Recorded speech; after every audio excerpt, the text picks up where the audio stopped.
Life in Elizabethan London. Class divide. People in London and all of England were divided into 6 major social/economic classes. Excluding the monarch, being the Queen, there were 5 major classes, from highest to lowest being nobility, gentry, merchants, yeomen, and labourers. The latter 3 of the lower classes would vary in levels of poverty and made up the largest portions of the population. Class divide was a very rigid structure. There was very little upward or downward movement in classes. Intermarriage between different classes was taboo, and as a result, your class would be determined at the time of your birth, depending on the class of your parents. Work. The kind of jobs that people did directly reflected upon their classes.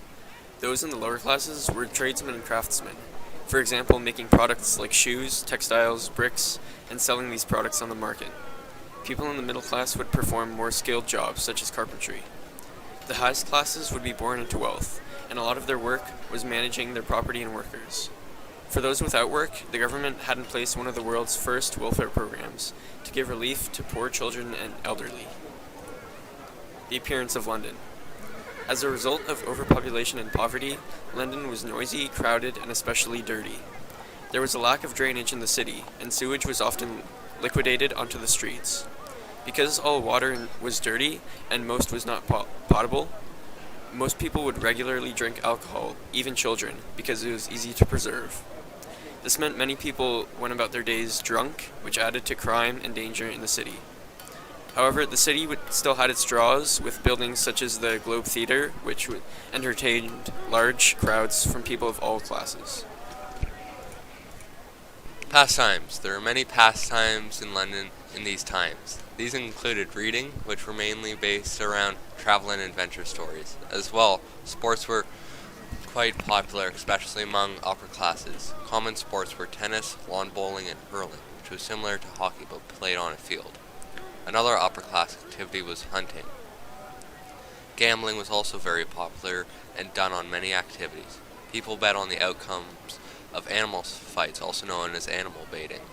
As well, there is much betting on dice and card games. London also instituted a lottery, which didn't really work very well as not too many people bought tickets. People also passed time with the use of drugs such as tobacco. Cannabis and opium were available, but were mostly used for medical practices. Finally, there is art such as music and going to plays. Religion was also a large part of people's lives in Elizabethan England. The reigning king or queen of London set the favored religion. This meant that the official religion was taught in schools, and variation from the set religion was dangerous. Doing so would put your wealth, freedom, and life at risk. Queen Elizabeth changed religion from Catholic to Protestant. She believed in less punishment for difference of religion, but there are still many Catholic plots to kill her. As well, there were many tensions between Catholics and Protestants on the proceedings of the church. Along with religion, there is also prolific superstition. In the city, there are many witch hangings, as many people were found to be witches, as based on superstitious beliefs. As well, many people believed that they had seen ghosts and that buildings and homes were haunted. As common places for these hauntings were castles. Along with these, there are many superstitions that still persist today. These include bad luck from sneezing, the number 7 having mystical powers, and bad luck from ladders and spilling salt and pepper.